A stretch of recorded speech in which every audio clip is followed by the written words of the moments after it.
Hello everyone, मैं शरद यादव एक बार फिर आप लोगों का स्वागत करता हूं अपने यूट्यूब चैनल ग्लैंस एकेडमी पर। जैसा कि आप लोगों को पता है दोस्तों, इस पर हम लोगों के द्वारा यूपी पीसीएस प्रीलिम्स 2023 को ध्यान में रख के जो प्रीवियस ईयर पेपर की सीरीज कराई जा रही है, जिसमें हम लोग 2012 से 2022 तक के पेपर कंप्लीट कर रहे हैं और हम लोग 2022 से पीछे की ओर चल रहे हैं ताकि लेटेस्ट क्वेश्चन का ट्रेंड हमने अच्छे से समझा। तो 2022, 21, 20, 19, 18 इस तरीके से पूरे 2015 तक के क्वेश्चन कंप्लीट कर लिए गए हैं। और आज हम पढ़ेंगे 2014, फिर इसके बाद हम लोग नेक्स्ट डे पढ़ेंगे 2013 और फिर 2012। तो केवल 3 पेपर रह गए हैं, जिसमें आज एक हो रहा है और बाकी कल और परसों आ जाएंगे। और साथ ही साथ दृष्टि आईएएस और ध्येय आईएएस की जो प्रैक्टिस पेपर हैं वो भी चैनल पर डाल दिए गए हैं, तो आप लोग उसे भी देखिए। और ग्लैंस एकेडमी के द्वारा घटना चक्र की कंप्लीट सीरीज कराई जा रही है, जिसमें 2 से 3 सब्जेक्ट कंप्लीट हो गए और 2-3 सब्जेक्ट और हैं जो कंप्लीट होने के श्रेणी में खड़े हैं, तो वो भी कंप्लीट हो जाएंगे। और लास्ट में मैं जो है कि एग्ज़ाम होने से पहले लगभग 10 दिन पहले एक आपसे डिस्कस करूंगा लाइव सेशन में, ताकि आप लोगों को एक रणनीति बता सकूं कि पेपर हॉल में कैसे करना है, एग्ज़ाम हॉल में ये सारी चीज़ों पे हम डिस्कस करेंगे। और डिस्क्रिप्शन बॉक्स में इसका टेलीग्राम लिंक है, जहाँ से आपको पीडीएफ इजीली अवेलेबल हो जाएगी, तो आप लोग उस लिंक को ज्वाइन करके टेलीग्राम चैनल को ज्वाइन कर लीजिएगा। तो शुरू करते हैं हम लोग पहले प्रश्न से, जो है कि पहला प्रश्न है, कनिष्क के सारनाथ बौद्ध प्रतिमा अभिलेख की तिथि क्या है। तो ध्यान दीजिएगा, कनिष्क का सामान्यतः हम लोग तो जो है कि कुषाण वंशों का जो है मथुरा के आसपास का संबंध ज़्यादा समझते हैं, लेकिन इसने सारनाथ में भी एक बौद्ध प्रतिमा की है, बनाई है, जो कि 81 ईस्वी सन या 81 ईसव की मानी जाती है।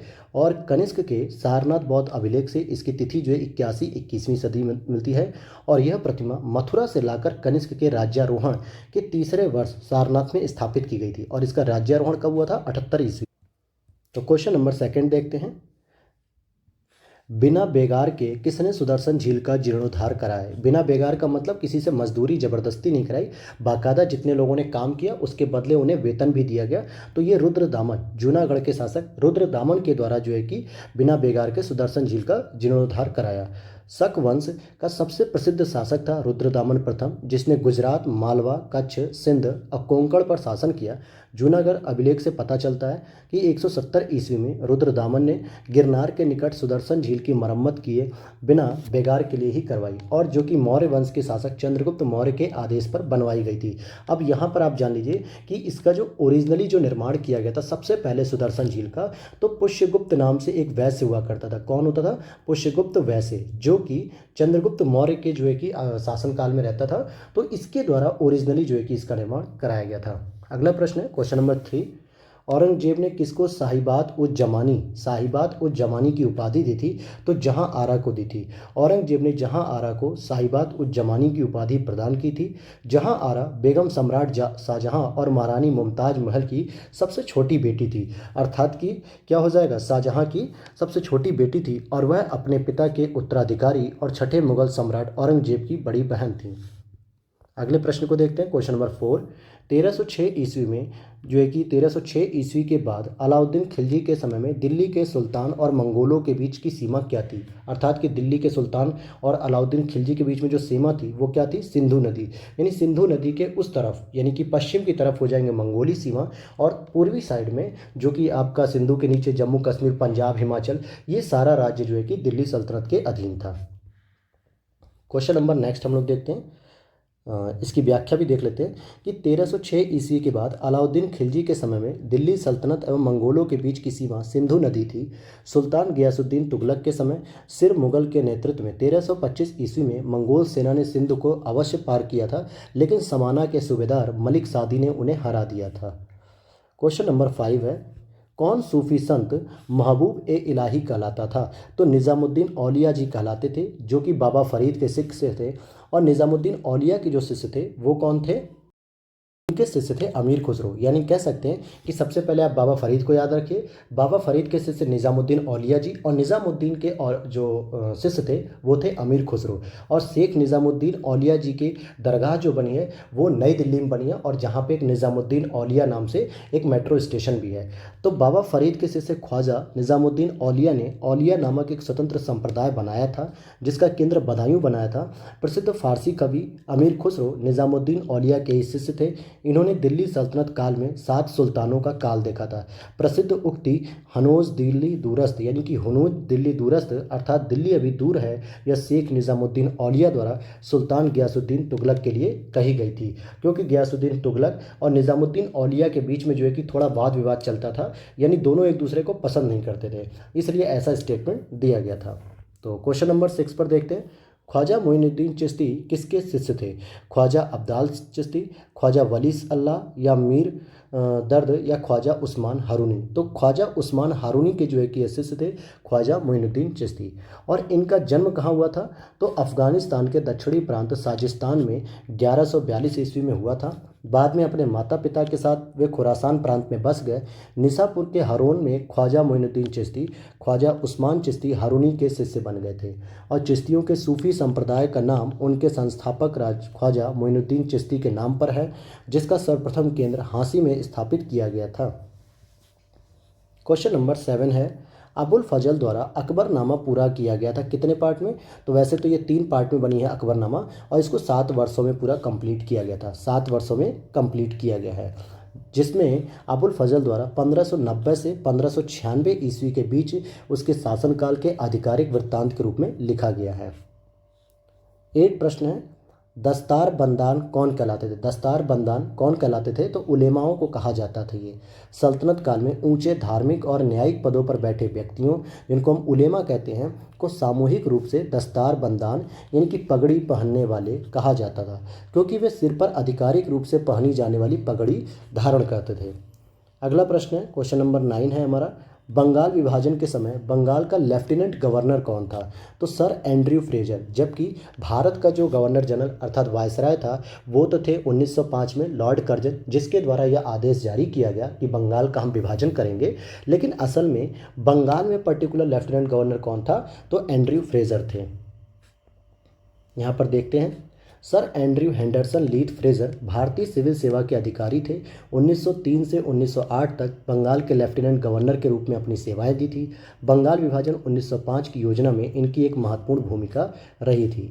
क्वेश्चन नंबर 10 है, ब्रिटिश पत्रकार WH नेविल्सन जुड़े थे असहयोग आंदोलन से, सविनय अवज्ञा आंदोलन से, स्वदेशी आंदोलन से, या भारत छोड़ो आंदोलन से?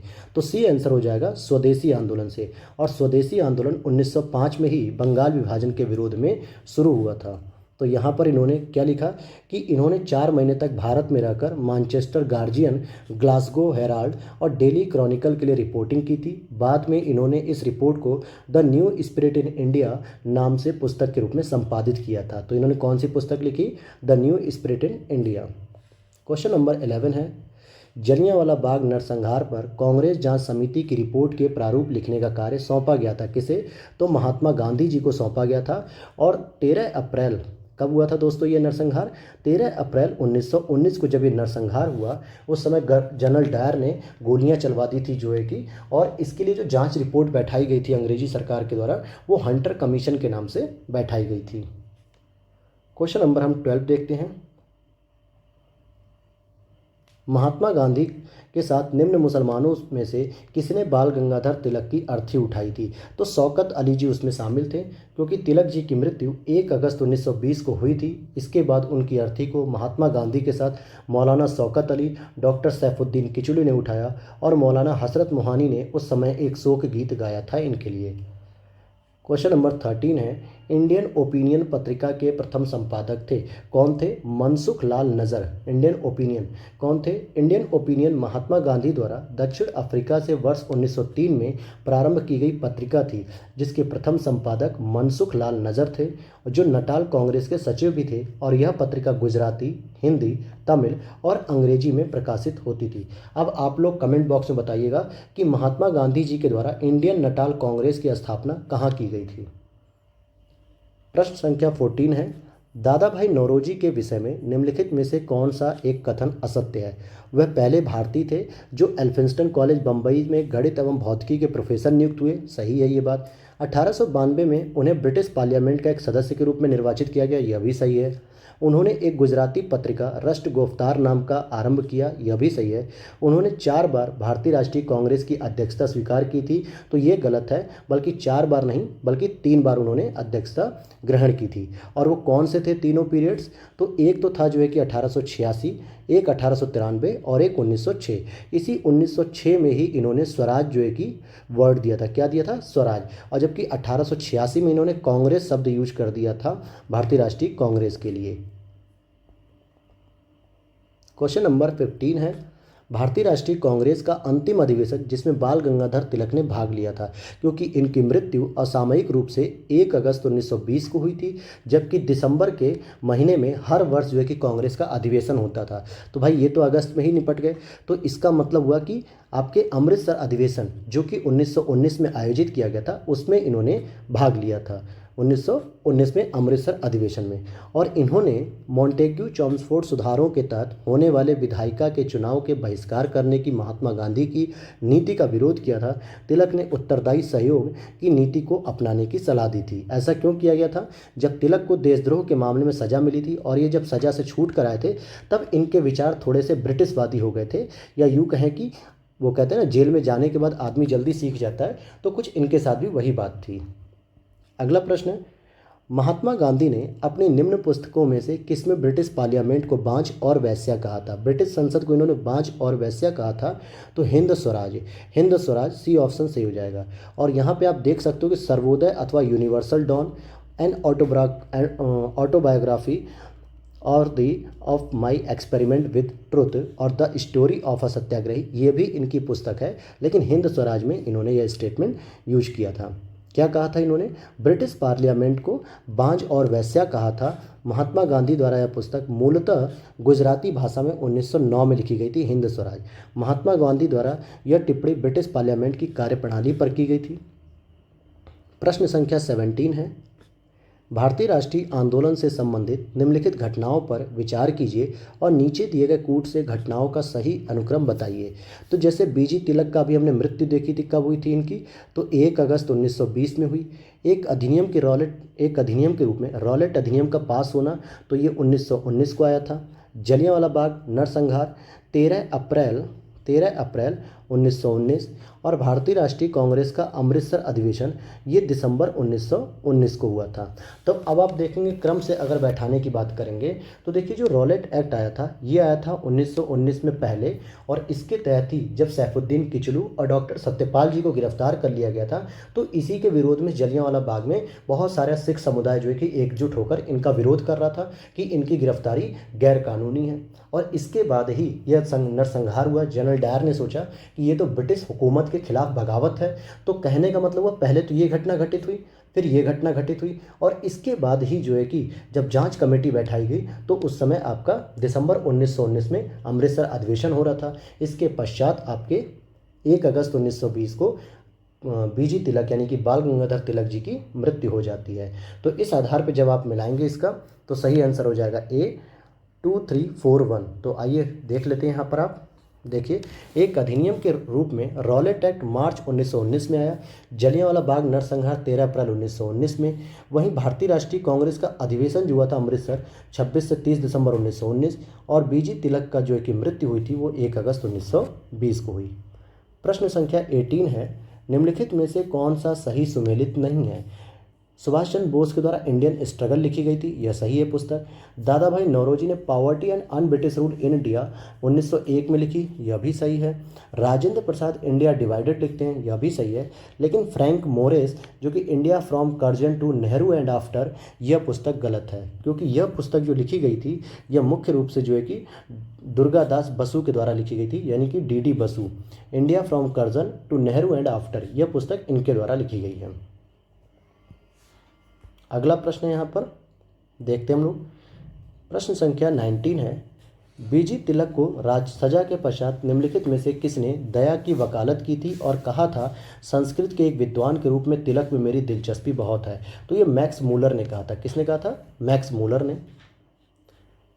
प्रश्न संख्या 20 है, कांग्रेस के मंच से भारतीय राष्ट्रीय कांग्रेस के किस अधिवेशन में प्रथम बार स्वराज शब्द का प्रयोग किया गया? तो मैंने ऊपर ही आपको बताया था कि जब दादा भाई नौरोजी जी ने 1906 में जो है कि जब उन्होंने अध्यक्षता स्वीकार की थी, तब जो है कि इन्होंने इस शब्द को दिया था। तो कलकत्ता अधिवेशन 1906 में हुआ था। और पढ़ते हैं इसको। कांग्रेस के मंच से भारतीय राष्ट्रीय कांग्रेस के कलकत्ता अधिवेशन 1906 में पहली बार स्वराज शब्द लाया गया, बाल गंगाधर तिलक द्वारा व्यक्त किया गया और दादा भाई नौरोजी ने स्वराज शब्द की व्याख्या करते हुए इसे कलकत्ता अधिवेशन 1906 में ही भारतीय राष्ट्रीय कांग्रेस का लक्ष्य घोषित कर दिया था। अगला प्रश्न है, the man who divided India पुस्तक के लेखक कौन है? तो इसको जो है कि रफ़ीक जकारिया जी के द्वारा लिखा गया। क्वेश्चन नंबर 22 है, अपनी फांसी से पूर्व निम्नलिखित क्रांतिकारियों में से किस एक ने पीने हेतु जब दूध को अस्वीकार कर दिया और कहा अब मैं केवल अपनी माँ का दूध लूँगा? तो रामप्रसाद बिस्मिल जी ने कहा था। और प्रसिद्ध क्रांतिकारी पंडित रामप्रसाद बिस्मिल को फांसी से 2 दिन पहले जब दूध पीने हेतु दिया गया तो इन्होंने अस्वीकार कर दिया और कहा अब मैं केवल अपनी माँ का दूध ही पीऊँगा। और फांसी के तख्त पर जाने से पहले 19 दिसंबर 1927 को इन्होंने अपना अंतिम शेर पढ़ा, जो कुछ इस प्रकार था, मालिक तेरी रजा रहे और तू ही तू रहे, बाकी ना मैं रहूं न मेरी आरजू रहे। तो इस तरीके की ये बातें थी। अब आप लोग कमेंट बॉक्स में बताइएगा कि रामप्रसाद बिस्मिल जी को किस जिले में जो है कि फांसी दी गई थी। प्रश्न संख्या 23 है, निम्नलिखित में से किसने गांधी इरविन समझौते में महात्मा गांधी के लाभ को सांत्वना पुरस्कार कहकर कहा था? तो ये आपके कैंपेबल जॉनसन ने कहा था कि यह तो एक समझौते के रूप में इन्हें सांत्वना पुरस्कार दे दिया गया है। अर्थात इरविन के जीवनीकार और एलन कैंपेबल जॉनसन ने गांधी इरविन समझौते में महात्मा गांधी के लाभों को सांत्वना पुरस्कार यानी कि कंसोलेशन प्राइजेस और इरविन के एकमात्र आत्मसमर्पण के रूप में बातचीत के लिए सहमत होने को ही कहा था। अर्थात ये थोड़ा सा दिखा रहे थे कि इरविन जी ने बस एक दया का भाव दिखा दिया कि गांधी जी को ये चीज़ दे दी, अदरवाइज वो इसके भी लायक नहीं थे या योग्य नहीं थे, ऐसा इसमें शो किया गया है। अगला प्रश्न 24, विनोबा भावे जी के द्वारा व्यक्तिगत सत्याग्रह शुरू किया गया, बीजी तिलक जी के द्वारा होम रूल आंदोलन शुरू किया गया, अरुणा आसफ अली जी के द्वारा भारत छोड़ो जो आंदोलन चल रहा था उस समय गुप्त कार्यवाही की जा रही थी, और सरोजनी नायडू जी के द्वारा नमक सत्याग्रह के दौरान धरसना रेड जो है कि यानी धरसना में जो है कि ये नमक सत्याग्रह के लिए जारी थी। तो ये इसका मिलान हो गया। और आगे देखते हम लोग प्रश्न संख्या 25, काकोरी केस के अभियुक्तों के बचाव हेतु किसकी अध्यक्षता में एक समिति का गठन हुआ था? किसकी अध्यक्षता में हुआ था? तो गोविंद वल्लभ पंत की अध्यक्षता में एक काकोरी केस के अभियुक्तों के बचाव के लिए समिति का गठन किया गया। हिंदुस्तान रिपब्लिकन एसोसिएशन यानी कि HRA के संस्थापक सदस्यों में से एक तथा काकोरी कांड में आजीवन कारावास से दंडित श्री योगेश चंद्र चटर्जी ने अपनी आत्मकथा इन सर्च ऑफ फ्रीडम में स्पष्ट लिखा कि पंडित मोतीलाल नेहरू ने पंडित गोविंद वल्लभ पंत के नेतृत्व में काकोरी कांड बचाव समिति का गठन किया और पत्र सूचना कार्यालय PIB के वेबसाइट पर प्रस्तुत शंकर नारायण, ध्यान दीजिएगा क्या दे रहा है, प्रस्तुत किया गया PIB पे कि शंकर नारायण राव के आलेख में उल्लिखित है कि मुख्य मुकदमे में बचाव समिति के अध्यक्ष पंडित जवाहरलाल नेहरू मतलब पंडित मोतीलाल नेहरू जी थे। हालांकि यहाँ हम श्री चटर्जी को पुस्तक की प्राथमिक स्रोत मानते हुए विकल्प B को उत्तर के रूप में ग्रहण कर रहे हैं। क्वेश्चन नंबर 26 है, भारतीय स्वाधीनता विधेयक को राजकीय स्वीकृति कब मिली थी? तो 18 जुलाई 1947 को इसको राजकीय जो है कि स्वीकृति मिल गई थी। जैसे भारतीय स्वतंत्रता विधेयक 4 जुलाई 1947 को ब्रिटिश प्रधानमंत्री क्लीमेंट एटली द्वारा हाउस ऑफ कॉमन्स अर्थात कि ब्रिटिश की संसद में पेश किया गया, और 15 जुलाई 1947 को हाउस ऑफ कॉमन्स द्वारा, इसके अगले दिन हाउस ऑफ लॉर्ड्स द्वारा इस विधेयक को पारित कर दिया गया। और इसके पश्चात इस विधेयक को राजकीय स्वीकृति यानी कि ब्रिटिश के राजा जो थे उनकी स्वीकृति 18 जुलाई 1947 को प्राप्त हो गई थी।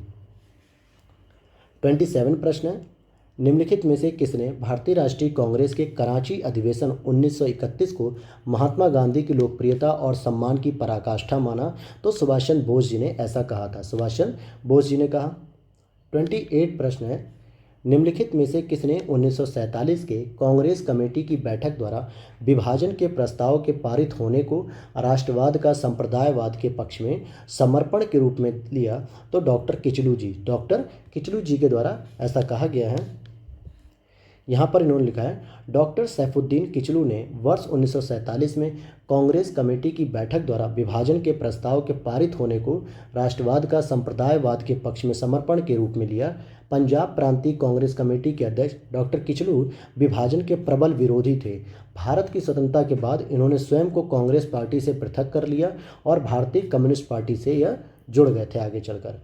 29 प्रश्न है, निम्नलिखित में से कौन सा एक सही सुमेलित नहीं है, यानी 3 तो सही है और एक गलत है। Bhagat Singh the Indian sociologist, Sachin Nath Sanyal इन्होंने बंदी जीवन लिखी थी, लाला राम सरनदास इन्होंने द ड्रीम लैंड लिखी थी और भगवती चरण वोहरा ने द फिलॉसफी ऑफ बम लिखी थी ये पुस्तक। तो आपके भगत सिंह की अगर हम बात करते हैं तो यहाँ पे द इंडियन सोशलिस्ट जो है ये श्यामजी कृष्ण वर्मा के द्वारा लिखी गई थी। श्यामजी कृष्ण वर्मा भारतीय क्रांतिकारी अधिवक्ता एवं पत्रकार थे जिन्होंने लंदन में द इंडियन सोशियोलॉजिस्ट नामक प्रकाशन की स्थापना की थी। 30 नंबर है प्रश्न, नई दिल्ली 1947 में आयोजित अखिल भारतीय कांग्रेस समिति बैठक में निम्नलिखित में से किसने विभाजन के प्रस्ताव का समर्थन किया था? गोविंद वल्लभ पंत, सरदार वल्लभ भाई पटेल, जेबी कृपलानी या अबुल कलाम आज़ाद? तो डी आंसर हो जाएगा, अबुल कलाम आज़ाद जी ने इसका समर्थन किया था। 3 जून 1947 की विभाजन योजना की पुष्टि के लिए अखिल भारतीय कांग्रेस समिति की 14 जून 1947 को हुई बैठक में गोविंद वल्लभ पंत ने भारत विभाजन का प्रस्ताव प्रस्तुत किया था। किसने? गोविंद वल्लभ पंत ने। और मौलाना अबुल कलाम आज़ाद ने उसका समर्थन भी किया था। अब अगला प्रश्न है ज्योग्राफी से संबंधित आ रहा है, तो 31 प्रश्न को हम देख लेते हैं। यहाँ पर कुछ जनजातियाँ हैं और इनके ये क्षेत्र हैं। जैसे बात करेंगे बिरहोर जनजाति की तो ये आपको झारखंड में देखने को मिलेगी। भूटिया जनजाति की बात करेंगे तो ये आपको सिक्किम में देखने को मिलेगी। टोडा जनजाति जो कि नीलगिरी की पहाड़ियों में रहती है तमिलनाडु पे, और सेंटिनलीज जो की जनजाति ये आपके अंडमान निकोबार द्वीप समूह में मिलेंगी। अब अगला प्रश्न है 32 प्रश्न कह रहा है कि भारत के पश्चिमी घाट की नदियां डेल्टा का निर्माण नहीं करती हैं। बिल्कुल सही बात है, क्योंकि पश्चिमी घाट जो होता है वो कगार वाला घाट है, यानी यहाँ पे जो है कि मिट्टी बहुत फैली हुई नहीं है, बल्कि यहाँ पे नदियाँ ऊपर से सीधे नीचे गिरती हैं और क्या बनाती हैं? ज्वार नदमुख बनाती हैं। क्या बनाती हैं? ज्वार नदमुख। क्योंकि जो पूर्वी घाट की नदियाँ होती हैं वो सामान्यतः डेल्टा बनाती हैं। वे छोटे प्रवाह क्षेत्रों एवं अपेक्षाकृत कठोर चट्टानों पर प्रवाहित होती हैं। बिल्कुल आर स्टेटमेंट सही है, जबकि ए गलत है। इसीलिए आपका जो उत्तर होगा वो हो जाएगा, सॉरी यहाँ पे दोनों ही स्टेटमेंट सही हैं कि भारत के पश्चिमी घाट की नदियाँ डेल्टा का निर्माण नहीं करती हैं। बिल्कुल मैंने बताया भी कि ये सही है, बल्कि ये क्या करती हैं? ज्वार नदमुख का निर्माण करती हैं। और दूसरा भी सही है, इसीलिए दोनों ही स्टेटमेंट यहाँ पे सही हैं और व्याख्या भी करते हैं। अगला प्रश्न 33, रेडक्लिफ लाइन सीमा निर्धारित करती है किसके बीच? तो ये भारत और पाकिस्तान के बीच करती है, जो कि बंटवारे के समय इस लाइन का निर्धारण किया गया था। रेडक्लिफ लाइन भारत एवं पाकिस्तान के बीच सीमा निर्धारण करती है, जबकि ऑप्शन में जो दिया हुआ है उत्तर कोरिया और दक्षिण कोरिया, इसके बीच 38वीं समानांतर रेखा यानी 38 डिग्री अक्षांश रेखा विभाजन करती है। वहीं संयुक्त राज्य अमेरिका और कनाडा के बीच 49 जो है कि डिग्री अक्षांश रेखा विभाजन करती है। और भारत और चीन के बीच मैकमोहन लाइन द्वारा सीमा का निर्धारण किया जाता है। तो यहाँ पर आपको 4 प्रश्न और एक्स्ट्रा मिल गए। अब यहाँ पर देखिए करंट अफेयर्स का प्रश्न हो जाएगा कि गन्ना उत्पादन 2013 में राज्यों का सही क्रम क्या है। तो आप 2013 छोड़ दीजिएगा, 2022 का आप लोग देख लीजिएगा इकोनॉमिक सर्वे में। तो अगले प्रश्न पे हम लोग देखते हैं। प्रश्न संख्या आपका आएगा 35।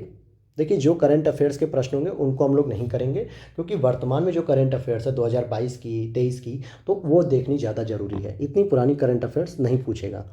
दक्षिण भारत की नदियां प्रमुख रूप से निम्नलिखित में से कौन सा अपवाह तंत्र रखती हैं? तो वृक्षनुमा रखती हैं। कैसा रखती हैं? वृक्षनुमा। 36 प्रश्न क्या कह रहा है? भारत का सबसे बड़ा संघ राज्य है। तो दिल्ली यहाँ पे अभी भी सबसे बड़ा संघ राज्य है। यहाँ पर आप देखेंगे कि प्रश्न में उल्लेखित संघ राज्य क्षेत्रों में दिल्ली क्षेत्रफल की दृष्टि सबसे बड़ा है। हालांकि अगर पूरे भारत की बात करेंगे तो वर्तमान में कौन हो जाएगा सर्वाधिक क्षेत्रफल? अंडमान निकोबार द्वीप समूह का है। अगला प्रश्न है 37, वायु दाब सबसे कम होता है कब होता है? ग्रीष्म ऋतु में होता है। सबसे कम का मतलब हो गया जो लो प्रेशर बनता है, और यह लो प्रेशर पृथ्वी में कब बनता है? ग्रीष्म ऋतु में बनता है, जहाँ पे बिल्कुल ही बहुत कम हो जाता है, जिसकी वजह से मानसूनी हवाएं आकर्षित होती हैं और भारत में प्रवेश करके बारिश कराती हैं। वायु का अपना भार होता है तथा किसी क्षेत्र के ऊपर विस्तृत वायु स्तंभ धरातल पर लंबवत दबाव डालता है। जिसे वायु दाब कहते हैं। धरातल पर वायुमंडलीय वायु दाब और तापमान के बीच परस्पर उल्टा संबंध होता है। गर्मियों में तापमान सबसे अधिक होने के कारण ही वायु दाब यहाँ पे कम होता है, यानी कि टेम्परेचर का जो रिलेशन होता है 1/P होता है, यानी इन्वर्स रिलेशन होता है। अगर टेम्परेचर बढ़ेगा तो प्रेशर घटेगा, और अगर प्रेशर बढ़ेगा तो टेम्परेचर घटेगा, तो ये इन्वर्स रिलेशन होता है। परंतु ऊंचाई के साथ तापमान में गिरावट की तरह वायु दाब में भी गिरावट होती है ऊंचाई पर। ठीक है, तो ये चीज़ें ध्यान रखनी है। 39 प्रश्न को देखते हैं। ये भी जो है कि करंट अफेयर्स का हो जाएगा कि निम्नलिखित देशों का कुल रेलवे लंबाई की दृष्टि से सही अवरोही क्रम बताइए। तो ये करंट अफेयर्स है, हालांकि वर्तमान में ऐसी स्थिति नहीं है, तो आप लोग देख लीजिएगा वर्तमान स्थिति को। और 39 प्रश्न को देखते हैं। निम्नलिखित में से कौन सा एक व्यस्ततम सामुद्रिक व्यापार मार्ग है? तो उत्तरी अटलांटिक, क्योंकि उत्तरी अटलांटिक में क्या होता है, एक तरफ तो है आपका नॉर्थ अमेरिका, दूसरी तरफ है आपके यूरोप, और नीचे अगर आप देखोगे तो एक तरफ है आपका साउथ अमेरिका और दूसरी तरफ है आपका अफ्रीका। तो यहाँ पे इन दोनों के बीच में आपस में अटलांटिक महासागर से सबसे अधिक व्यापार होता है, इसीलिए यह सबसे व्यस्त जो है कि समुद्री मार्ग है। प्रश्न संख्या 40 है। यहाँ पर क्या कहता है, विली विली की बात करेंगे तो विली विली आपके ऑस्ट्रेलिया में मिलेगा। हरिकेन की बात करेंगे तो संयुक्त राज्य अमेरिका अटलांटिक महासागर में होता है। टाइफून की बात करेंगे तो ये चीन में हो जाएगा, और बोगियो की बात करेंगे तो ये फिलीपींस में मिलता है। ये चक्रवात के एक नाम होते हैं कि, और भारत में इसको क्या कहा जाता है, चक्रवात कहा जाता है। 41 प्रश्न है। निम्नलिखित में से कौन सा एक देश बहुत महत्वपूर्ण यूरेनियम अयस्क निक्षेप के लिए जाना जाता है? तो कनाडा जाना जाता है। ठीक है, जो कनाडियन सील्ड होती है वहाँ पे यूरेनियम के सबसे अधिक निक्षेप मिलते हैं।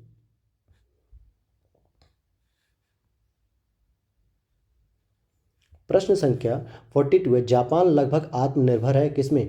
तांबे में। हालांकि जो है कि विश्व में अगर हम बात करेंगे तो तांबे का सबसे बड़ा उत्पादक देश कौन होता है? तो चिली होता है, लेकिन जापान भी थोड़ा बहुत आत्मनिर्भर है, जो सामान्यतः कम मात्रा में, या यूँ कहें कि बिल्कुल ही तांबा किसी देश से आयात नहीं करता है। 43 प्रश्न को देखते हैं। निम्नलिखित में से कौन से शीतोष्ण घास के मैदान यूरेशिया में पाए जाते हैं? तो यूरेशिया में स्टेपीज पाए जाते हैं। ठीक है, स्टेपीज जो है कि यूरेशिया में पाए जाने वाला शीतोष्ण कटिबंधीय घास के मैदान है। 44 प्रश्न है कि ग्रीन इंडेक्स यानी हरा सूचकांक विकसित किया गया किसके द्वारा? तो वर्ल्ड बैंक के द्वारा यह विकसित किया गया है।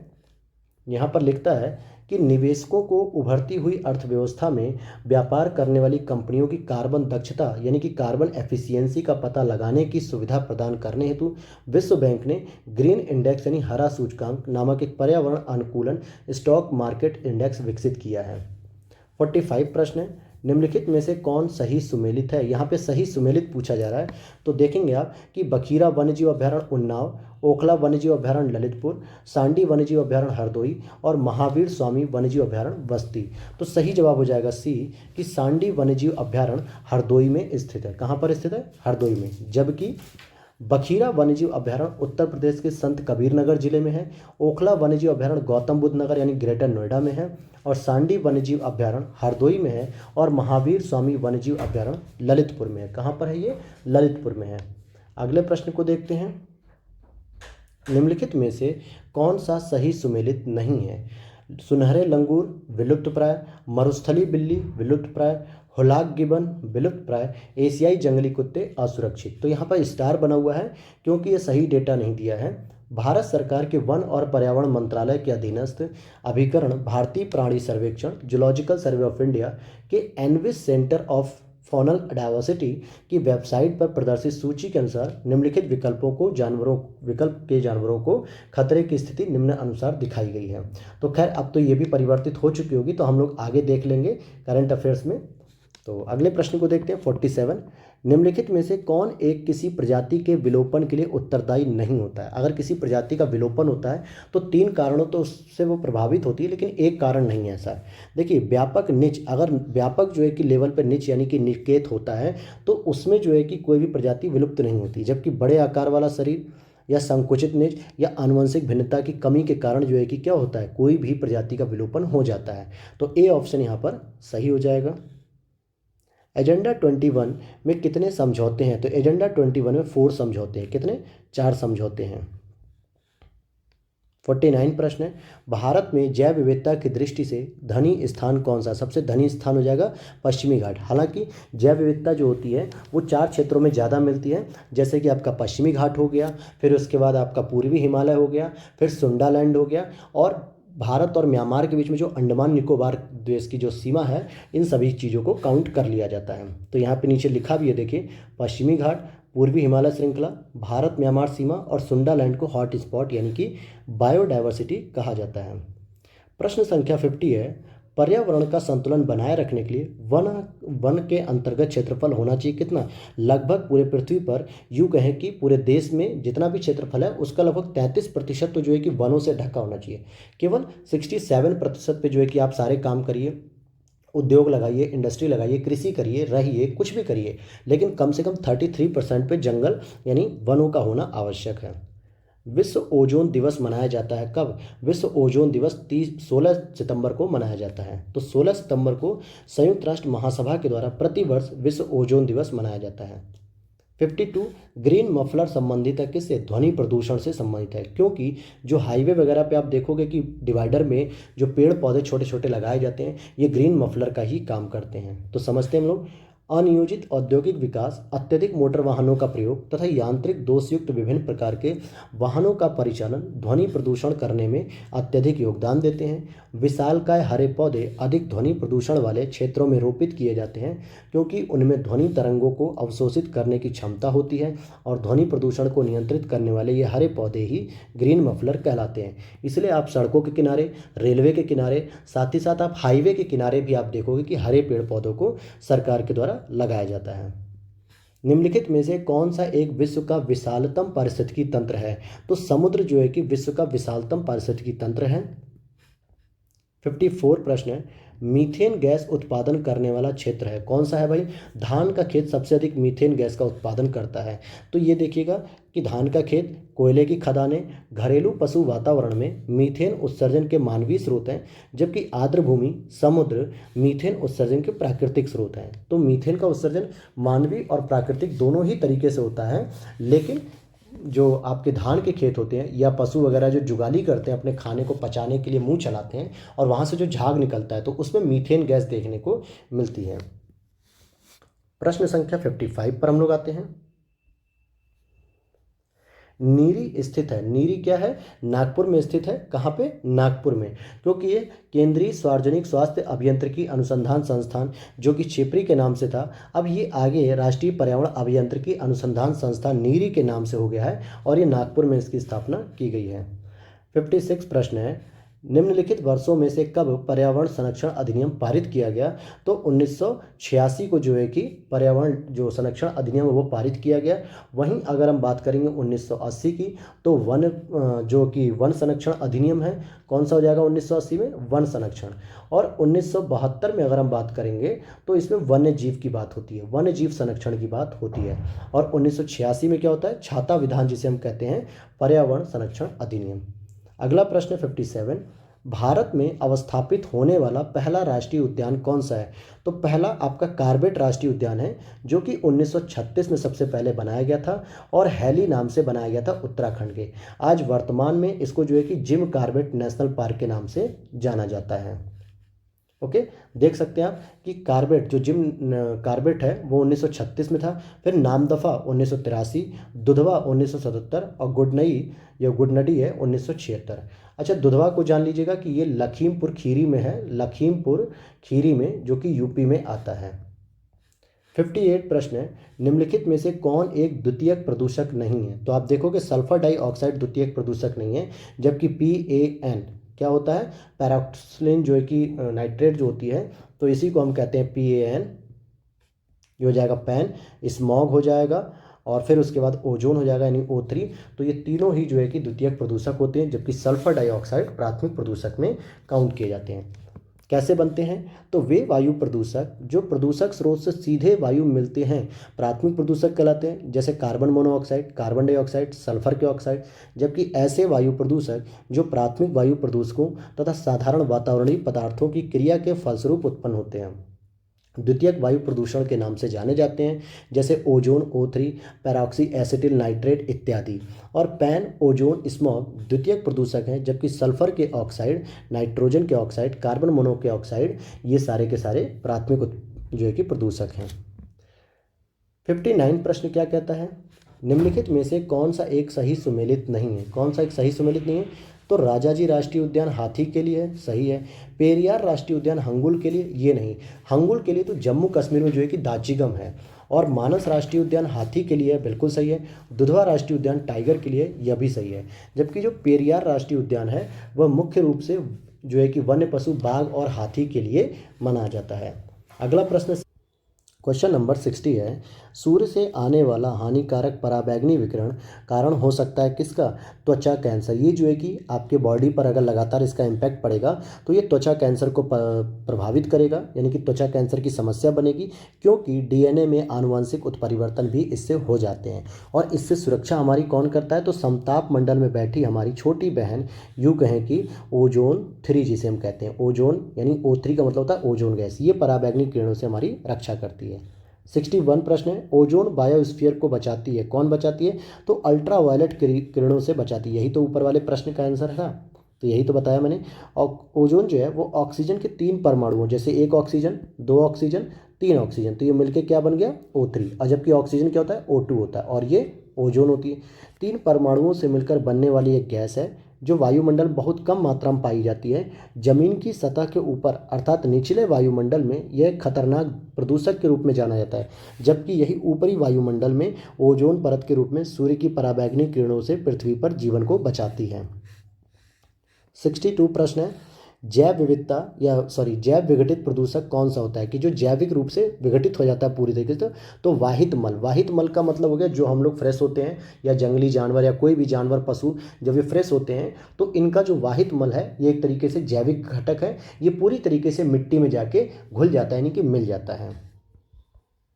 जैसे यहाँ पे समझते हैं, ऐसे प्रदूषक जो सूक्ष्म जीवों जैसे जीवाणु आदि के द्वारा समय के साथ प्रकृति में सरल, हानि रहित, कोई हानि नहीं होती है, ऐसे तत्वों में विभक्त कर दिए जाते हैं, तो इन्हें जैव विघटित प्रदूषक कहलाते हैं।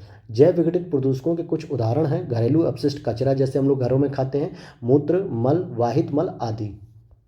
63 प्रश्न है, जैव विविधता का अर्थ है, क्या होता है जैव विविधता का अर्थ, विभिन्न प्रकार के पादप एवं वनस्पति, विभिन्न प्रकार के जंतु, या एक निर्धारित क्षेत्र में विभिन्न प्रकार के पादप और जंतु। तो ये बिल्कुल सही बात है, सी वाला ऑप्शन हो जाएगा, क्योंकि एक निर्धारित क्षेत्र में होना चाहिए, तभी तो हम कंपैरिजन कर पाते हैं अलग अलग क्षेत्रों की पारिस्थितिकी तंत्र में कि जैव विविधता किसकी अधिक होती है। तो आते हैं अगले प्रश्न पे। यहाँ पे 64 प्रश्न है। यहाँ पे सूची फर्स्ट में दिए हुए पार्क और वन्य जीव अभ्यारण्य और दूसरा दिया हुआ है राज्य, तो इसका मिलान करना है। तो आइए हम लोग यहाँ पे मिलान करते हैं। अगर हम बात करते हैं इसकी दाचीगम की, तो दाचीगम जो वन्य जीव अभ्यारण्य है ये आपके जम्मू कश्मीर में है। वहीं केवला देव घाना वन्य जीव अभ्यारण्य की बात करें तो ये राजस्थान में है। कान्हा किस्ती राष्ट्रीय पार्क की बात करेंगे तो ये मध्य प्रदेश में है, जबकि पेरियार वन्य जीव अभ्यारण्य ये आपके केरल में है। तो यही इसका सही मिलान हो जाएगा। और अब हमारा 65 प्रश्न है जो विज्ञान से संबंधित शुरू होता है। किसी व्यक्ति का पूरा प्रतिबिंब देखने के लिए एक समतल दर्पण की न्यूनतम ऊंचाई कितनी होनी चाहिए, तो व्यक्ति की ऊंचाई का आधा होना चाहिए, कम से कम आधा तो होना ही चाहिए, तभी उसको हम पूरा देख पाते हैं। आप लोग अपने घरों के शीशों में अगर आप देखोगे तो अपने पूरे शरीर को नहीं देख पाओगे, बहुत दूर जाना पड़ेगा। लेकिन अगर आप लोग घरों में जो अलमारी होती है, जो शोकेस आते हैं, उसमें भी कुछ शीशे लगे हुए आते हैं अलमारी में, गोदरेज वगैरह जैसी अलमारी में, तो उसमें आधा ही शीशा होता है आपकी हाइट का, लेकिन आपका शरीर पूरा दिखता है उसमें। तो इसीलिए ये सब है प्रैक्टिकल नॉलेज जो आप घरों में यूज करते हैं और आप लोग ध्यान नहीं दे पाते हो, और यहाँ से प्रश्न पूछता है फिर ढूंढते हो किताब में। क्वेश्चन नंबर 66, होमी भाभा पुरस्कार निम्न में से किस क्षेत्र में विशेष योगदान के लिए दिया जाता है, तो न्यूक्लियर एनर्जी यानी कि नाभिकीय ऊर्जा में विशेष योगदान के लिए। 67 है, ध्वनि तरंगें नहीं चल सकती हैं, तो ये निर्वात में नहीं चल सकती, जबकि ठोस, गैस और द्रव तीनों में ही ध्वनि तरंगें चल सकती हैं, लेकिन ठोस में सर्वाधिक होती है, सबसे अधिक किस में चलेगी, ठोस में। और निर्वात में ये नहीं चल सकती, क्योंकि इनको एक माध्यम की आवश्यकता होती है। किसकी आवश्यकता होती है, माध्यम की आवश्यकता होती है। अगला प्रश्न है 68, एक कृत्रिम उपग्रह में विद्युत ऊर्जा का स्रोत क्या होता है, तो कृत्रिम उपग्रह में जो विद्युत ऊर्जा का स्रोत होता है वो होता है सौर सेल। क्या होता है, सौर सेल होता है। सौर सेल पैनल में अनेक सौर सेल विशेष स्थिति में व्यवस्थित होते हैं, जिससे विभिन्न कार्य के लिए पर्याप्त परिमाण में विद्युत ऊर्जा प्राप्त की जा सकती है और अंतरिक्ष यान, कृत्रिम उपग्रह तथा उनके यंत्रों में विद्युत प्राप्ति हेतु सौर पैनल लगाए जाते हैं। अगला प्रश्न 69 जो कि केमिस्ट्री से संबंधित है। निम्नलिखित में से कौन एक विस्फोटक पदार्थ नहीं है? तो कौन नहीं है?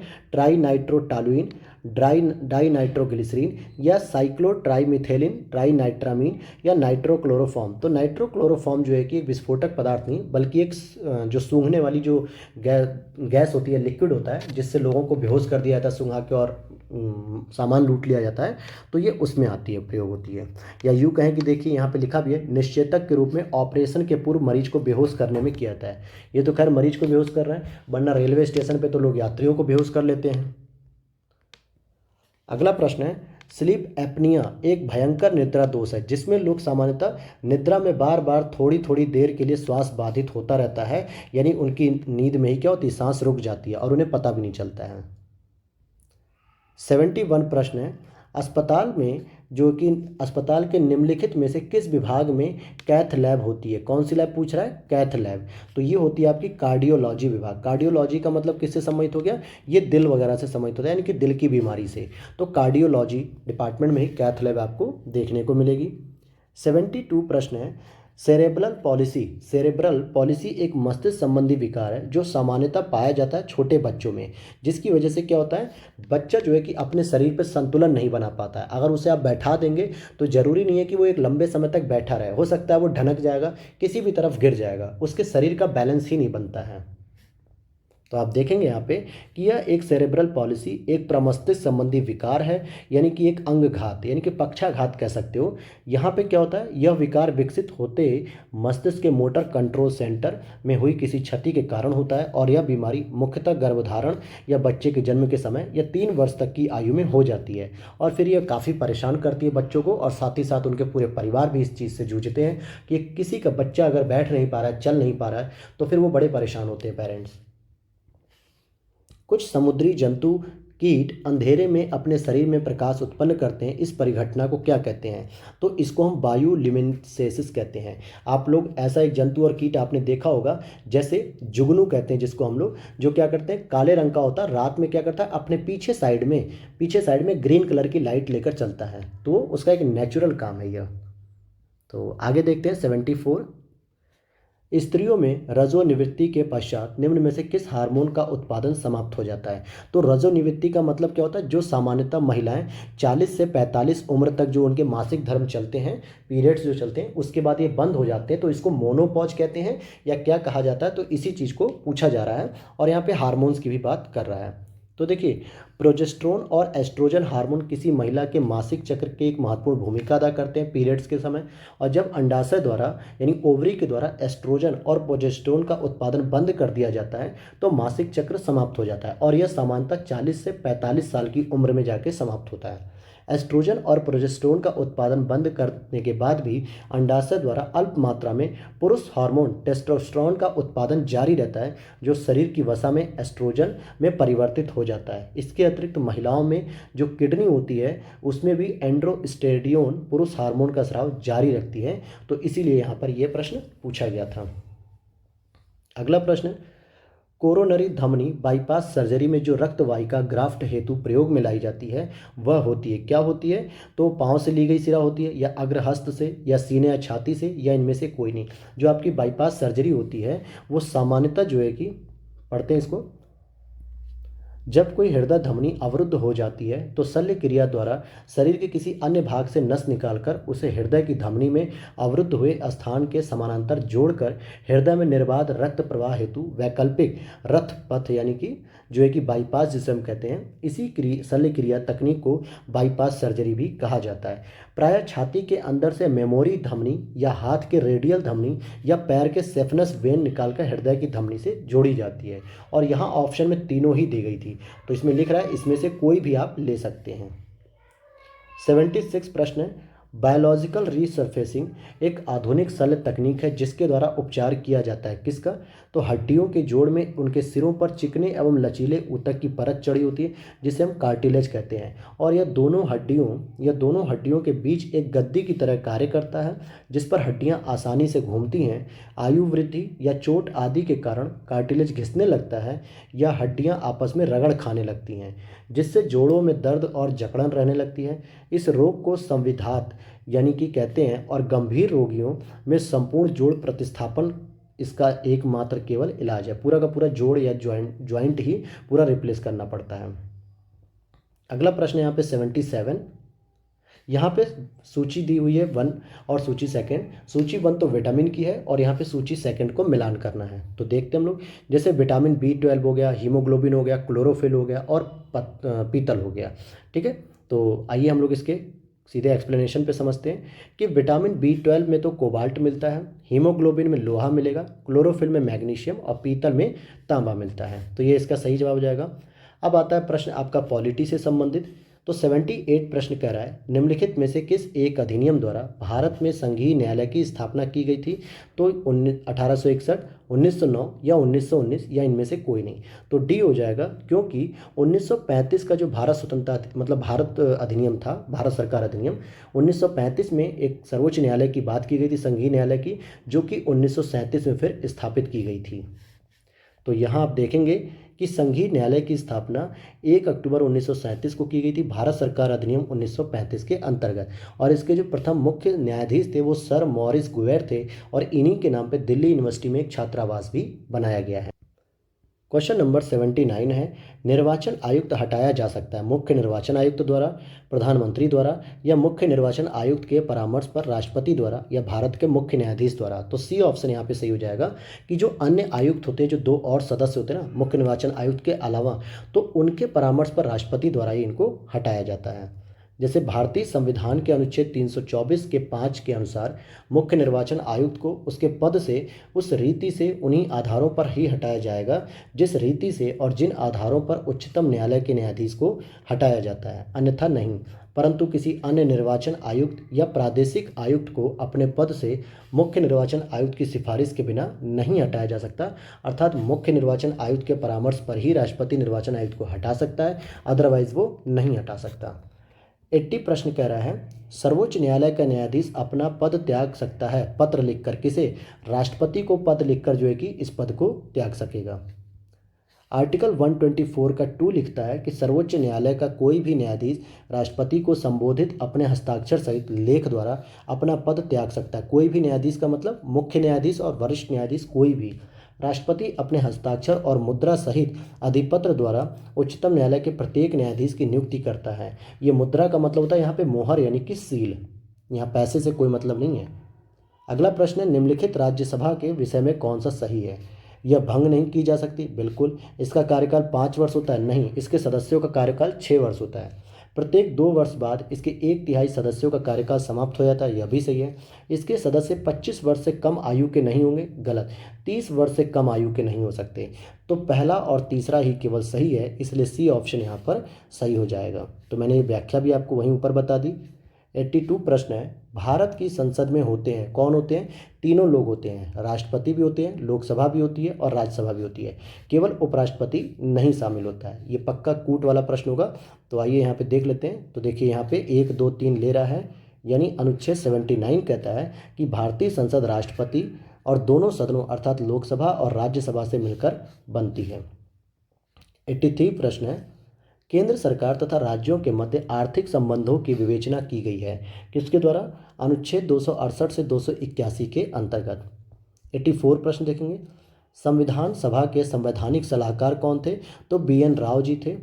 नेक्स्ट क्वेश्चन है 85, निम्नलिखित में से कौन संविधान प्रारूप समिति के सदस्य थे? तो प्रारूप समिति के सदस्य की बात हो रही है N गोपाला स्वामी, जवाहरलाल नेहरू, अल्लादी कृष्ण स्वामी अय्यर और सरदार पटेल। तो प्रारूप समिति के जो अध्यक्ष थे वो तो आपके थे डॉक्टर भीमराव अंबेडकर जी थे। तो इनके द्वारा जो और 7 सदस्य थे उसमें गोपाला स्वामी अयंगर और अल्लादी कृष्ण स्वामी अय्यर थे, नेहरू और पटेल उसमें शामिल नहीं थे। अर्थात 1 और 3 इसका सही जवाब हो जाएगा, यानी कि सी ऑप्शन हो जाएगा। बाकी इसमें जो टोटल सदस्य थे उनको भी पढ़ लेते हैं। संविधान प्रारूप समिति के जो अध्यक्ष थे भीमराव अंबेडकर जी थे। समिति के अन्य सदस्य N Gopala Swami Ayyangar, Alladi Krishna Swami Ayyar, K M Munshi, Mohammad Saadulla, B L Mitter और एन माधव राव द्वारा प्रतिस्थापित कर दिया गया था इनको। फिर डीपी खेतान जो कि 1948 में मृत्यु के कारण पीटी कृष्णमाचारी द्वारा पदस्थापित किए गए थे। 86 प्रश्न क्या कह रहा है, निम्नलिखित में से कौन एक संवैधानिक संस्था नहीं है। तो योजना आयोग है ये संविधानेतर संस्था है जो कि वर्तमान में 1 जनवरी 2015 से नीति आयोग के रूप में जानी जाती है और यह भी संविधानेतर अर्थात कार्यपालिका या सरकार के द्वारा स्थापित की गई है। जबकि वित्त आयोग संवैधानिक है 280 में, लोक सेवा आयोग 312 में संवैधानिक है, चुनाव आयोग 324 यह भी संवैधानिक है। 87 प्रश्न है, भारत के राष्ट्रपति पर महाभियोग चलाने के लिए कम से कम कितने दिन पूर्व सूचना देनी होती है। तो 14 दिन पहले आपको सूचना देनी और इसमें जो है कि 14 दिन पहले सूचना भी देनी होती है और साथ ही साथ 61 आर्टिकल में महाभियोग की प्रक्रिया के बारे में पूरा डिटेल से वर्णन है। क्वेश्चन नंबर 88, निम्नलिखित अनुच्छेदों में से कौन एक राज्य सरकार को ग्राम पंचायतों को संगठित करने के लिए निर्देशित करता है। तो डीपीएसपी के अंतर्गत आर्टिकल नंबर 40। आर्टिकल 51 क्या करता है, ये अंतर्राष्ट्रीय शांति और समृद्धि की बात करता है। जबकि आर्टिकल 38 क्या करता है, पशुपालन से संबंधित है, कृषि और पशुपालन। और आर्टिकल 32 सुप्रीम कोर्ट और हाई कोर्ट को रिट जारी करने की शक्ति देता है जो मूल अधिकार के रूप में जाना जाता है। क्वेश्चन नंबर 89 है, भारतीय संसद की लोक लेखा समिति के अध्यक्ष को कौन मनोनीत करता है। तो लोकसभा अध्यक्ष के द्वारा मनोनीत किया जाता है। नेक्स्ट प्रश्न है आपका 90, निम्नलिखित में से कौन संसद के दोनों सदनों की संयुक्त बैठक की अध्यक्षता करेगा।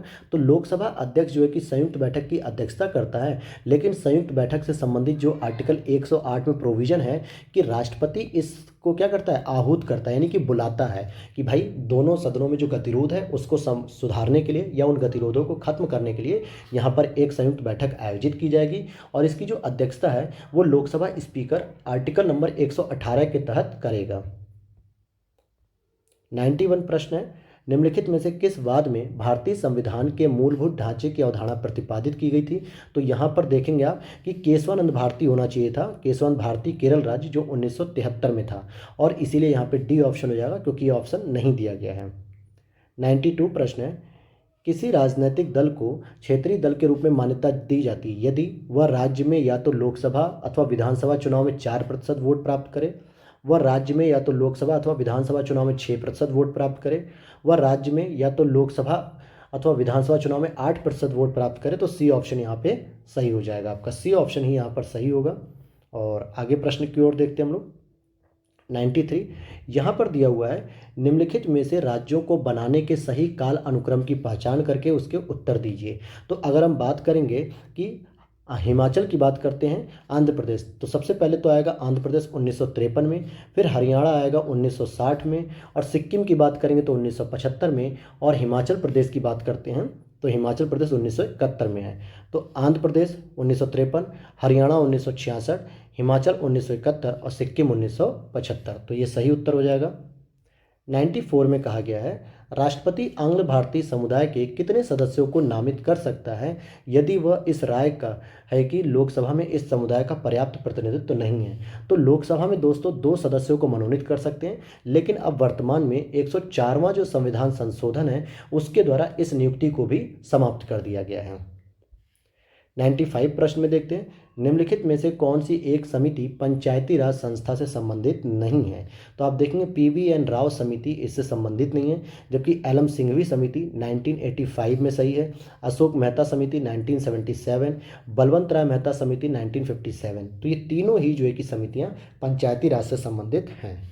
अगले प्रश्न को देखते हैं 96।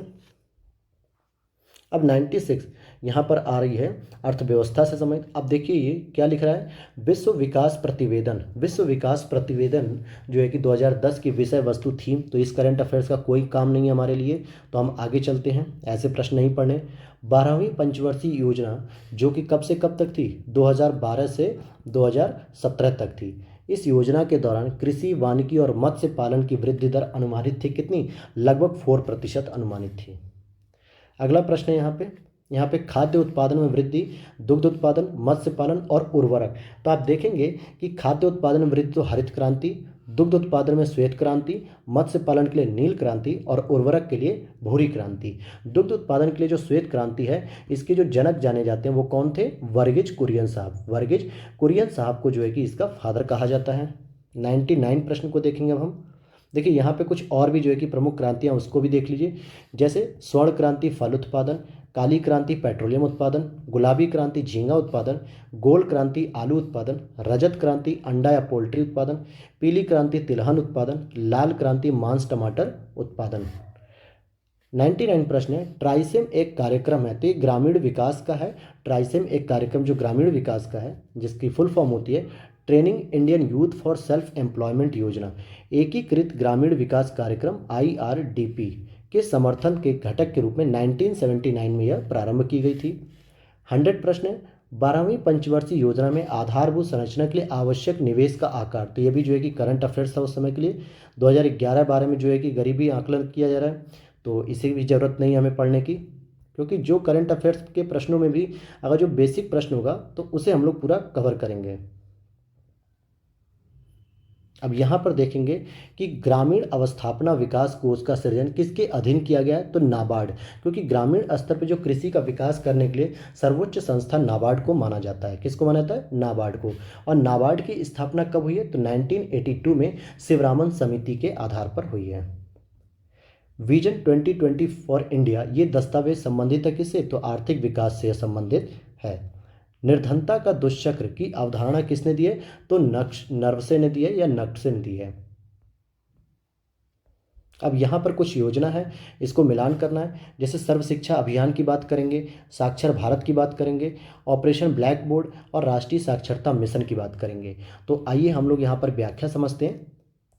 सर्व शिक्षा अभियान की बात करेंगे तो ये 2001 में जारी हुई, जिसमें क्लास 1 से लेकर 8 तक के बच्चों को निःशुल्क और मुफ्त शिक्षा मिलेगी। साक्षर भारत 2009 में शुरू हुई। ऑपरेशन ब्लैक बोर्ड 1987, जिसके अंतर्गत जो स्कूल हैं प्राइमरी और बेसिक स्कूल हैं उनमें जो है कि जो चौक, ब्लैक बोर्ड और मेज़ वगैरह, डस्टर, पेन, इन सभी भौतिक संसाधनों की आवश्यकता की पूर्ति करने से संबंधित है। और राष्ट्रीय साक्षरता मिशन 1988 में शुरू किया गया था। भारत सरकार द्वारा घोषित ABC सूचकांक किससे संबंधित है? तो ये हेल्थ से संबंधित है और यह प्रश्न तीसरी बार पूछा जा रहा है। अगला प्रश्न है यहाँ पे देखिए, अंतरिम बजट जो रेल बजट दिया हुआ है 14-15 का, तो ये पूछने का कोई मतलब नहीं पढ़ने का, क्योंकि ये तो पुराना प्रश्न हो गया और यहाँ से कोई प्रश्न बनेगा नहीं। जनसंख्या नगरीकरण आप पढ़ सकते हैं। निम्नलिखित में से कौन सा एक दक्षिण एशिया का सर्वाधिक नगरीकृत देश है? अब पाकिस्तान दिया, लेकिन आज वर्तमान में पाकिस्तान तो वैसे भी भिखारी बन चुका है, तो यहाँ क्या नगर बसेंगे? ये तो कुछ भी नहीं है।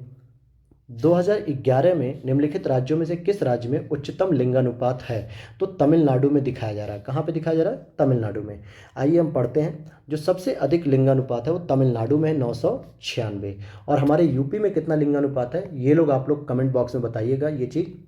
और अगर हम बात करें यहाँ पे कि 2011 की जनगणना के अनुसार निम्नलिखित राज्यों में से किसमें शिशु जनसंख्या का प्रतिशत भाग ग्रामीण क्षेत्रों में न्यूनतम है? तो केरल में। और अगला प्रश्न है यहाँ पे राज्य से विशेष है, तो चलिए पढ़ते हैं। लिखा जा रहा है कि कौन सा एक खनिज उत्तर प्रदेश में नहीं पाया जाता है? तो आप देखेंगे चूना पत्थर भी मिलता है, बॉक्साइट भी मिलता है, जिप्सम भी मिलता है और यूरेनियम भी मिलता है। हमारे ललितपुर में यूरेनियम जो है ललितपुर में मिलता है, लेकिन अभ्रक हमें नहीं मिलता है। अभ्रक बिल्कुल भी नहीं मिलता है। अब यहाँ पे 11-12 जो है कि राज्य घरेलू उत्पाद में कृषि का योगदान पूछा जा रहा है, तो ये कोई मतलब नहीं है इसका। 11-12 में दुग्ध की सर्वाधिक उत्पादन निम्नलिखित में से किस राज्य में था? ये भी काम का नहीं है। हाँ, ये ठीक है, बेसिक प्रश्न है कि उत्तर प्रदेश में सस्य जलवायु क्षेत्रों की जो संख्या है वो कितनी है? तो 9। सस्य का मतलब होता है कृषि जलवायु, तो कृषि जलवायु जो क्षेत्र होते हैं वो यूपी में कितने हैं? 9 हैं। अब कौन कौन से होते हैं? तो उत्तर प्रदेश में 9 कृषि अथवा सस्य जलवायु प्रदेश हैं निम्नलिखित, जिसमें भावर और तराई क्षेत्र, पश्चिमी मैदान, मध्य पश्चिमी मैदान, दक्षिण पश्चिमी शुष्क मैदान, मध्य मैदान और बुंदेलखंड प्रदेश, उत्तर पूर्वी मैदान, पूर्वी मैदान एवं विंध्य प्रदेश। तो ये जो है कि आपके हैं। अगला प्रश्न है, बायोटेक्नोलॉजी पार्क अवस्थित है? तो ये लखनऊ में ही बायोटेक्नोलॉजी पार्क अवस्थित है। अगला प्रश्न है 117, 2011 की जनगणना के अनुसार उत्तर प्रदेश के किस जिले में जनसंख्या घनत्व सबसे अधिक है? तो लगभग 3200 के आसपास है, नहीं 3900 के आसपास है, गाजियाबाद में। और अगला प्रश्न है, राष्ट्रीय जलमार्ग संख्या 1 यानी कि नेशनल वाटरवेज नंबर 1, ये जो है कि इलाहाबाद से हल्दिया को जोड़ता है। तो हल्दिया कहाँ पे है? वेस्ट बंगाल में, और इलाहाबाद हमारे यूपी में। तो इन दोनों को जोड़ता है गंगा नदी से होते हुए। अब यहाँ पर आप देखेंगे समसामयिकी 2013 की, जो कि करंट अफेयर्स है, तो ये हमें नहीं पढ़नी है, लेकिन इसमें जो बेसिक प्रश्न होगा हम उसे पढ़ लेंगे। अब जैसे यहाँ पर यह प्रश्न बन सकता है कि भारतीय रिजर्व बैंक द्वारा बिमल जालान कमेटी जो गठित की गई थी वो किस लिए थी? नए बैंकों को लाइसेंस देने हेतु आवेदन पत्रों के सूक्ष्म परीक्षण के लिए। तो ये आज भी प्रश्न बनता है कि बिमल जालान कमेटी जो थी वो किस काम से बनाई गई थी। और अगला प्रश्न देख लेते हैं, नालंदा परियोजना। नालंदा परियोजना जो है कि निम्नलिखित में से किस मंत्रालय का कार्यक्रम है? तो अल्पसंख्यक मामलों के मंत्रालय का कार्यक्रम है, और यह प्रश्न 2016 के पेपर में भी पूछा गया है। अब ये विश्व व्यापार संगठन के अध्यक्ष पास्कल लेमी का स्थान लिया, ये पुराना प्रश्न हो गया। 14 में जो है कि भारत पाकिस्तान अंतर्राष्ट्रीय व्यापार मेला, यह भी पुराना प्रश्न है। बहनी दरबार समाचार पत्रों महिलाओं के लिए, यह भी अब कोई मतलब नहीं है। अब तो जो है कि नई नई योजनाएं चल रही महिलाओं के सशक्तिकरण के लिए, तो उस पर ध्यान देना है। 2012 में वर्ल्ड बैंक के मुख्य अर्थशास्त्री, यह भी काम का नहीं है। किस एक को ग्रामीण पर्यटन परियोजना में सर्वोत्तम राज्य, तो ये 2014 की रिपोर्ट है। भारतीय रिजर्व बैंक के डिप्टी गवर्नर के पद से मार्च 2014 में त्यागपत्र। 2014 में विश्व महिला स्क्वैश चैंपियनशिप। तो ये सब आप देख रहे हैं कि ये सब पुराने प्रश्न हैं करंट अफेयर्स के, जिसका कोई भी यूज नहीं है इस समय, तो हम लोग इसे नहीं पढ़ेंगे। और इसी तरीके से हम लोग और भी देख लेते हैं कि कोई ऐसा बेसिक प्रश्न तो नहीं है जो हमारे आगामी परीक्षा में बन जाए और फिर हमसे छूट जाए, तो ये ज़्यादा दिक्कत होगी। तो देखते रहते हैं। Narendra Modi the man time of पुस्तक, देखिए पुस्तक हो सकती है Narendra Modi the man the times, पुस्तक लिखी गई है तो नीलांजन मुखोपाध्याय द्वारा लिखी गई थी ये पुस्तक। फिर यहाँ पर स्विट्जरलैंड के दावोस और दादा साहब फाल्के पुरस्कार 2014 की ज़रूरत नहीं है। चलिए, और यहाँ पे ISIS जिसने कानून 1700, बोको हराम, ये भी सब 2044 में विशालतम युद्धपोत, ये भी नहीं है किसी काम का। और आगे देखते हैं, निम्न देश में किसने महिला विश्व कप हॉकी जीता? नीदरलैंड। 7वें केंद्रीय वेतन आयोग के बारे में एक सत्य नहीं है, हाँ इसको थोड़ा सा आप देख सकते हैं। अगला प्रश्न है, 7वें केंद्रीय वेतन आयोग जो 7th पे कमीशन है, इसके बारे में कौन सा कथन गलत है? डॉक्टर मनमोहन सिंह ने 7वें वेतन आयोग के गठन का अनुमोदन 4 फरवरी 2014 को किया। अशोक कुमार माथुर यानी AK माथुर आयोग के चेयरमैन नियुक्त किए गए। 3 वर्षों में आयोग अपनी रिपोर्ट प्रस्तुत करने के लिए अधिदेशित है, या 1 जनवरी 2016 से आयोग की संस्तुतियां लागू हुई। तो आपका तीसरा स्टेटमेंट ही गलत है कि 3 वर्षों में आयोग अपनी रिपोर्ट देने के लिए आदेशित है, ऐसा नहीं है, बल्कि इस जो अपनी रिपोर्ट अपनी स्थापना के 18 महीने में प्रस्तुत करनी थी, यानी कि 1.5 साल में, न कि 3 वर्षों में। और ये IPL 7 फीफा वर्ल्ड कप 2014 है, ये जो है कि पोलियो मुक्त, पाकिस्तानी आतंकवादी, गोरखपुर में, मोरक्को की पार्लियामेंट्री, इसकी भी कोई आवश्यकता नहीं है। और फिर इसी के बाद हम देखते हैं, लंदन स्थित मानवाधिकार सर्वेक्षण किसको है सर्वाधिक फांसी देने वाला देश, और 16वीं लोकसभा का प्रोटेम स्पीकर। अब यहाँ पर आप 2 प्रश्न या क्या एक ही प्रश्न है कि international crop research institute for semi arid tropics की स्थित है, कहाँ पे स्थित है? तो ये हैदराबाद में स्थित है। तो इसको पढ़ते हैं आगे क्या लिख रहा है कि international crop research institute for the semi arid tropics ICRI set एक गैर लाभकारी और गैर राजनीतिक संगठन है जो एशिया तथा उप सहारा अफ्रीका में विकास हेतु कृषि संबंधी अनुसंधान संचालित करता है, और इसका मुख्यालय हैदराबाद तेलंगाना में स्थित है। कहाँ पे स्थित है? हैदराबाद तेलंगाना में। तो दोस्तों ये तो थे हमारे 2014 के प्रश्न, और अब हम लोग करेंगे 2013 के और 2012 के। तो केवल 2 वर्ष के पेपर और रह गए हैं, और अगर इसी तरीके की आप लोगों को अपडेट्स चाहिए होती हैं तो प्लीज़ चैनल को सब्सक्राइब कर लीजिएगा, ताकि बेल नोटिफिकेशन ऑन भी रहे, तो आपको डेली अपडेट्स आपको मिलती रहें। और इस समय भी घटना चक्र की सीरीज़ को लगातार सुबह 9 बजे, शाम को 5 बजे, दोपहर में भी दी जाती है, और प्रैक्टिस पेपर के रूप में सुबह 7 बजे भी आ रहे हैं, 12 बजे दोपहर में आ रहे हैं। तो ये सारी चीज़ों को आप ज्वाइन कर लीजिएगा। मिलते हैं नेक्स्ट वीडियो में। Thanks for watching.